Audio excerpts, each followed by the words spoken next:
Today we are going to be talking about HNMR spectra, an overview / intro. So, for HNMR spectra, there's three things that we need to consider. Thing 1, thing 2, and thing 3. That's it. 3 little numbers, class is dismissed. Ha, I wished.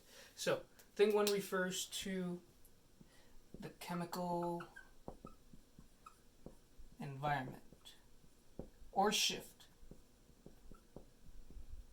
So, this refers the chemical environment / chemical shift refers to how different functional groups or different elements are going to be affecting the protons that we're looking at inside of the spectrum. They can either make the protons go downfield or upfield. So, just to reiterate, this is up, this is down, even though they're both horizontal on the same plane. That's how they call it. So it just refers to how different functional groups inside of the component that you're given are going to be affecting the protons, and if they're going to be this way or that way. Pretty cool.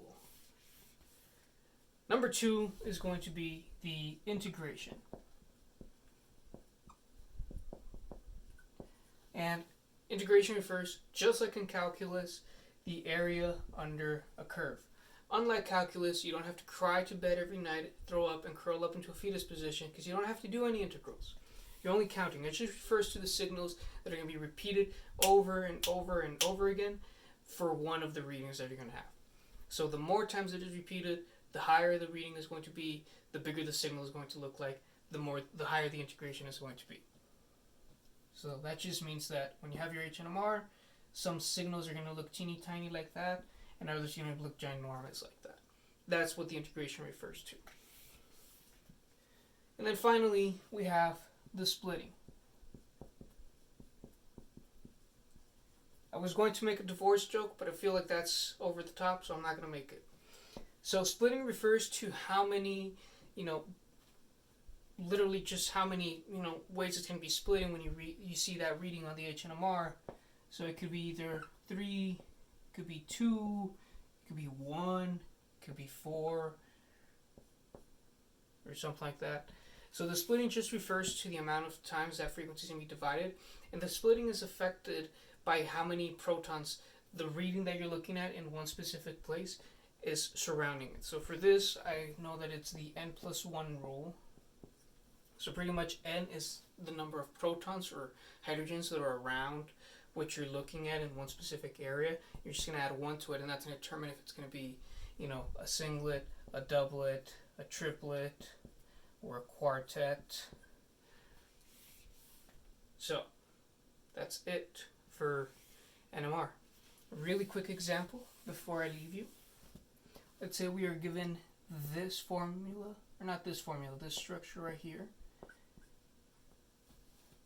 So from this structure, we're going to identify, first thing we want to do is identify all of the groups that we have, so to know how many readings we're going to have on this HNMR. So I'm going to have 1, 2, 3 hydrogens right there, 1, 2 hydrogens, 1, 2, 3 hydrogens right there. There's no hydrogens right there, so I'm not going to worry about that. If I can't determine how many hydrogens there are, I should probably drop the class.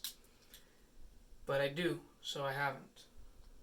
Now, looking at this, I'm going to assume, or not assume, but kind of like draw out what this HNMR would roughly look like. So I have 3 groups right here, so I'm going to label them group A, group B, and group C. So chemical environment. This one is next to a double bond directly, and that double bond is connected to an oxygen and another oxygen. So there is going to be some effect of these hydrogens, so they're going to move somewhere this way downfield. Now group B. Group B is directly connected to an oxygen, so that one's going to interfere a lot with my hydrogens, so they're going to be really downfield. And then finally, this one, C, is next to another carbon. That one is not going to be as affected by this one. It's going to be somewhere, upfield. Alright?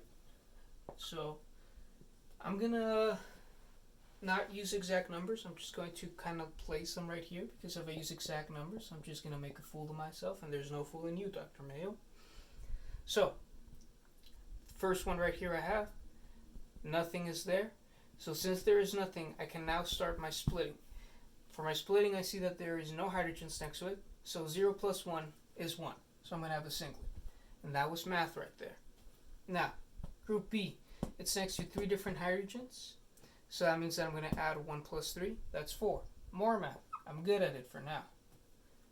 Oh, not anymore. And then C, the next to 2, so I'm going to add 2 plus 1, that's 3. So I'm going to have a triplet. Boom. Those spikes are now going to go into this NMR right here, this reading. So like I said, this one is going to be somewhere in the middle, this one is going to be way downfield, this one is going to be way upfield. Okay? So I'm just going to put this one right here. And it is going to have an integration of 3, because there are 3 hydrogens right there. And now this one over here, it's affected by that oxygen, so it's going to move even more further away, downfield. So I'm going to have 1, 2, 3, 4. And it's going to have an integration of 2. And then this one over here, it's going to be more more upfield. So it's going to be 1, 2, 3. And it's going to have an integration of 3. So boom. And that NMR kind of looks like my cardiac rhythm every time I'm doing your tests. Class is dismissed. Thank you.